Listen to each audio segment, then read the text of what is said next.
নমস্কার বন্ধুরা, সবাই কেমন আছো? আশা করি ভালো আছো। আজকে একটা নতুন ভিডিও নিয়ে চলে এসেছি। দেখো, ব্লাউজটা যে দেখাচ্ছি, আমরা ব্লাউজ সেলাই করার পরে উল্টো দিকে কাপড়ের যে সেলাইয়ের অবশিষ্ট কাপড়টা থাকে সেটায় সুতো উঠতে থাকে, আর সেই নিয়ে ব্লাউজটায় খুব সমস্যা হয়। দামি ব্লাউজ এরকম উঠলে খুব অসুবিধা। দেখো এটা কি সুন্দর হয়েছে। এটা কিভাবে করলাম সেটাই তোমাদেরকে আজকে দেখাবো। এটা যারা নতুন কাজ শিখছে তাদের জন্য তো খুবই উপকার, আর আমরাও যারা পুরনো কাজ করছি তারাও অনেকে জানে না।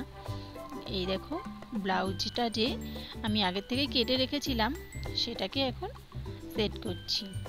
সেট করে সেলাই করে দেখাচ্ছি। এই যে এইভাবে যে এটা তো লাগাতে হয়, এটা তো আমরা এমনিই লাগিয়ে দিই, সেটা তো তোমরা জানোই। এবার এটা যে লাগাবো, এই সুতোটা বেরোবে না, সেটা কিভাবে হবে সেটাই আজকে দেখার ব্যাপার। এবার সেটা দেখো। তোমরা যদি কেউ বুঝতে না পারো তাহলে আমাকে কমেন্টস করে জানিও। আর যারা আমার চ্যানেলে নতুন তারা প্লিজ একটু সাবস্ক্রাইব করে দিও। আর ভালো লাগলে অবশ্যই লাইক, কমেন্টস ও শেয়ার করো। দেখো, আমি পার্ট বাই পার্ট সাজিয়ে নিয়েছি। এইভাবে আমরা সাধারণত সেলাই করি। এবার আজকে সেটা করব না। এই যে নিচের থেকে যে লাইনিংটা, সেই লাইনিংটা তুলে দুটো লাইনিং এক জায়গায় দিলাম, বুঝতে পারলে? এই যে এইভাবে আমি সেলাই করছি।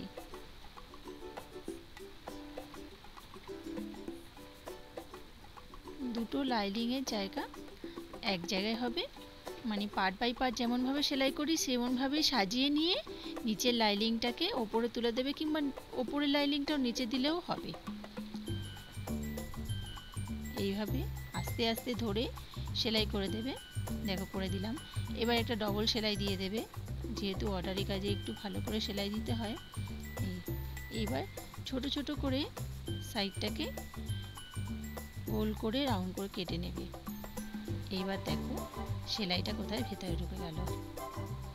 এই দেখো, এটা হলো উল্টো দিক, আর এই যে সেলাইয়ের যে অবশিষ্ট জায়গাটা সেটা ভেতরে ঢুকে গেল, আর দেখা যাবে না। এবার চারিদিকটা আমি সেলাই করে নেব। সেলাই করে নিলে আর পুরো ঢাকা পড়ে যাবে। এইভাবেই তোমরা করবে, দেখবে ব্লাউজের ফিনিশিং খুব সুন্দর হবে। আর যাদের ইন্টারলক মেশিন নেই তাদেরও খুব ভালো হয়।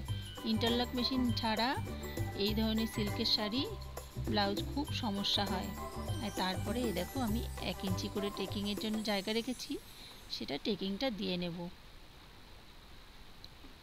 এই যে এইটাও আমি টেকিংয়ের জায়গাটাও আমি ডবল সেলাই দিই, তোমরাও দেবে। এই দেখো কি সুন্দর হয়েছে, খাপটাও কত সুন্দর হয়েছে। এরকম করে করবে, তোমাদেরটাও ভালো হবে। এবার এসটা লাগাবো। এসটাও সেম পদ্ধতিতেই লাগাবো। প্রথমে আমি কাপড়টাকে সাজিয়ে নিচ্ছি।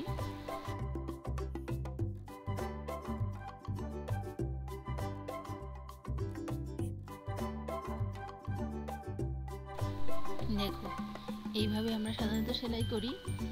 এইবার এটাকেও আমার অবশিষ্ট কাপড়টা যেন ভেতরে ঢুকে যায়, তার জন্য এইভাবে বডির কাপড়ের ওপরে বডির কাপড় সোজা দিকটা আর লাইনিংটা নিচের দিকে, যে খাপটা যে তৈরি করেছি সেটা লাইনিং আর বডির কাপড়ে মাঝখানে ঢুকিয়ে দিয়ে এবার সেলাই করব। তোমাদের যদি এইভাবে সেলাই করতে অসুবিধা হয় তাহলে যে কোনো একটা পার্ট হয় লাইনিংয়ের সাথে লাগিয়ে নেবে, না হলে বডির কাপড়টা, ব্লাউজের যে কাপড়টা সেটা লাগিয়ে নেবে। দুবারে লাগালেও ফিনিশিংটা সুন্দর হবে। যারা পারবে না তাদেরকে বলছি, যদি একবারে লাগাও কম সময়ের মধ্যে হয়ে যাবে। এই দেখো এইভাবে লাগিয়ে নিয়েছি। এবার আর একটা ডবল সেলাই দিয়ে নেব। এবার ছোট ছোট করে সাইডটাকে কেটে নেব, এমনভাবে কাটবে যেন সেলাইটা না কেটে যায়। এই যে হয়ে গেল। এই দেখো উল্টো দিকে এই যে কাপড়টা ভেতরে ঢুকিয়ে দিয়েছি। এবার চারিদিকটা সেলাই করে নেব, তাহলে যে অবশিষ্ট বাড়তি কাপড়টা কোথায় ঢুকে যাবে বোঝাই যাবে না, আর ব্লাউজের ফিনিশিংটাও খুব সুন্দর হবে।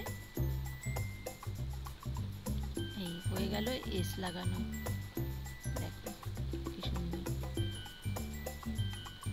যে বাড়তি কাপড়গুলো সুন্দর করে সেটে নেব।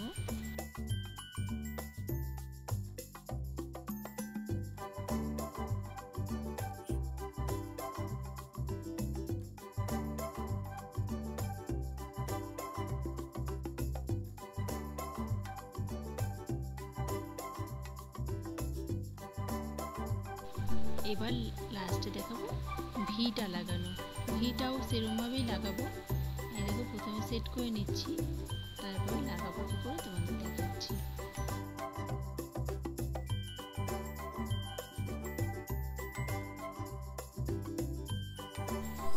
এই যে এবার ভিটাও এইভাবে সেট করে নিয়েছি।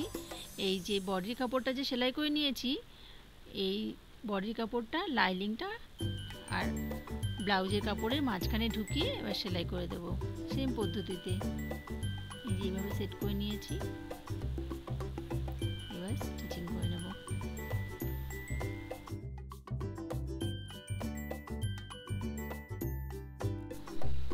এটা আমি টেকিংয়ের জায়গাটা মুড়িয়ে প্রথমে একবার ব্লাউজের কাপড়টার সাথে সেলাই করে নিলাম। এটা দুবারই সেলাই করছি, যেহেতু টেকিংয়ে কাপড়টা রয়েছে ওটাকে মুড়িয়ে দেওয়ার ব্যাপার আছে। এই দুবারে সেলাই করে দিলাম। আমরা তো দুবার একটা সেলাই করে ওটা আবার ডবল সেলাই দিই, সেটা আমি দুবারে দিলাম। এই যে এবার চারিদিক সেলাই করে নেব।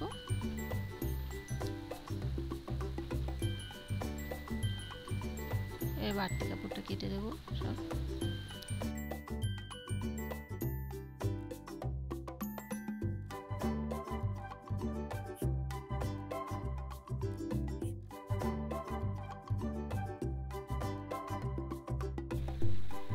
এই দেখো পুরো তৈরি করা হয়ে গেছে, পুরো ফিনিশিংয়ের সঙ্গে। সামনের পার্ট এটা, ওটা পিছনের পার্ট। সবাই ভালো থেকো, টাটা বন্ধুরা।